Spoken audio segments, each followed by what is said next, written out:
প্রিয় শিক্ষার্থী বন্ধুরা, আসসালামু আলাইকুম। আশা করি তোমরা সবাই ভালো আছো। তো আজকে আমি তোমাদের অষ্টম শ্রেণীর দ্বিতীয় অধ্যায় মুনাফা অধ্যায়ের যে অনুশীলনী 2.1-এর অঙ্কগুলো রয়েছে সেটাই সমাধান করব। তো এর আগে আমরা 1, 2, 3 সমাধান করেছিলাম। আজকে আমরা 4 নম্বর অঙ্কটি সমাধান করাবো। যারা পূর্বেরগুলো দেখোনি তারা আমাদের ক্লাস 8 ম্যাথ যে প্লেলিস্টটা রয়েছে সেখান থেকে তোমরা দেখে নিবে। তো দেখো, এখানে 4 নম্বর অঙ্কতে বলেছে বার্ষিক শতকরা মুনাফার হার কত? 10.50 টাকা এবং 2000 টাকার 5 বছরের মুনাফা কত হবে? তোমার কাছে জানতে চেয়েছে 5 বছরের মুনাফা কত হবে। তো দেখো, তার আগে আমরা কথা বলি যে এখানে বার্ষিক শতকরা, ঠিক আছে? তো এখানে বার্ষিক শতকরা বলতে তোমরা মুনাফার হার, এই বার্ষিক শতকরা মুনাফার হারকে আমরা কী দ্বারা প্রকাশ করব? আর দ্বারা, ঠিক আছে? মুনাফার হারকে সবসময় আর দ্বারা প্রকাশ করা হয়।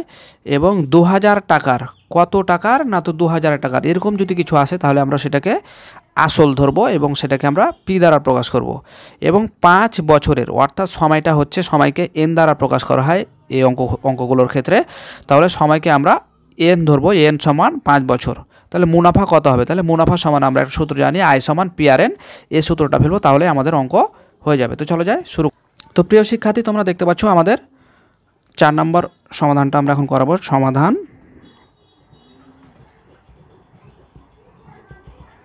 তাহলে কী লিখবো আমরা? দেওয়া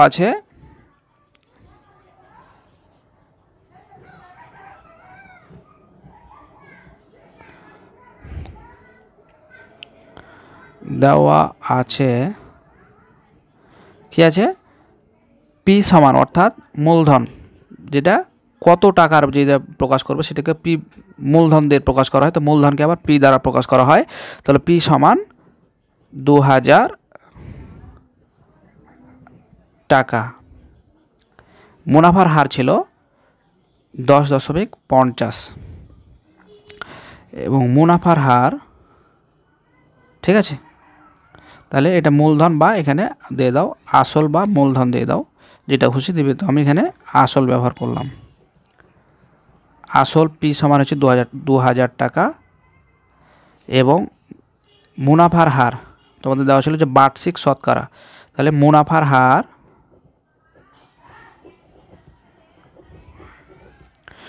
হারকে আর দ্বারা প্রকাশ করা হয়। তাই আমরা আর সমান দেব 10.50%। তো 10.50%কে যদি আমরা কনভার্ট করি তাহলে আমরা পাবো, পার্সেন্ট যদি আমরা উঠাই তাহলে আমরা কী পাবো? যে 100 দিয়ে ভাগ করতে হবে। তাহলে 10.50 নিচে আমরা 100 দিলাম। তো আমরা এখন এটা ক্যালকুলেশন না করে এভাবে দিয়ে দিলাম, তাহলে আমাদের গণিতটা করতে একটু সুবিধা হবে, ঠিক আছে? তারপরে দেখো, মুনাফার হার সময় দেওয়া ছিল কত অঙ্কটাতে? 4 নম্বর অঙ্ক, তোমরা বই দেখো। সময় মানে বলেছিল যে 5 বছরে, ঠিক আছে না? তো 5 বছর বলতে এখানে সময় বলতে বোঝাচ্ছে সময় এন সমান 5 বছর এবং আয় সমান, অর্থাৎ মুনাফা কত হবে 5 বছরে? মুনাফা কত হবে? তাহলে মুনাফা সমান মুনাফা, আয় সমান, মুনাফাকে আয় দ্বারা প্রকাশ করা হয়। মুনাফা সমান আয়, যেহেতু আমরা জানি না যে মুনাফা সমান আয়, আমরা দিলাম, ঠিক আছে? তো এখন আমরা দেখো, আমি আবার বলেছি দেওয়া আছে আসল ছিল পি সমান ছিল 2000 টাকা, মুনাফার হার ছিল আর সমান 10.50%। অর্থাৎ আমরা যদি পার্সেন্টটা উঠাই তাহলে আমরা 10.50কে 100 দ্বারা ভাগ দিব। তোমরা এটা নিশ্চয় জানো যে পার্সেন্ট যদি উঠাই তাহলে 100 দ্বারা ভাগ, এবং পার্সেন্ট যদি নিয়ে আসি তাহলে 100 দ্বারা গুণ। তো দেখো, সময় ছিল এন সমান 5 বছরে এবং মুনাফা সমান আয়। এটা মান দেওয়া নেই, তাই আমরা মুনাফা সমান আয়টা লিখলাম। তো এখন আমরা কি জানি? যে আমরা এখন জানি যে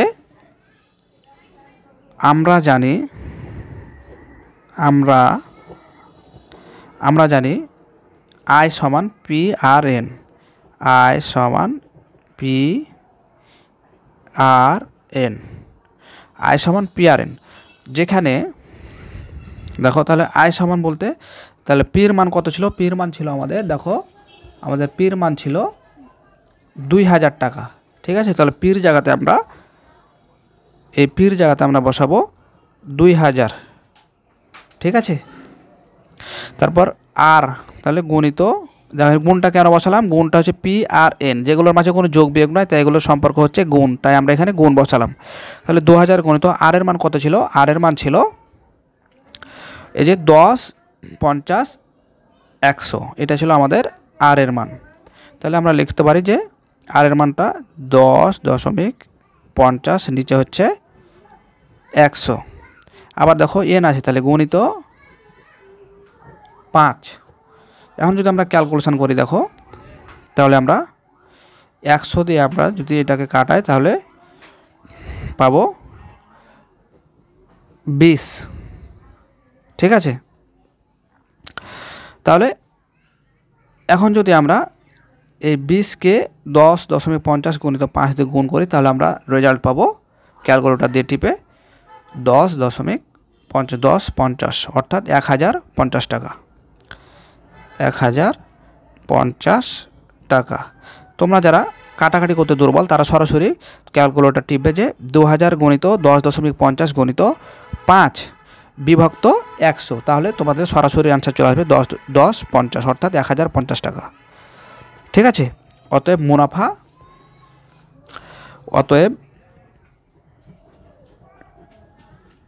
মুনাফা সমান 10.50 অর্থ 1050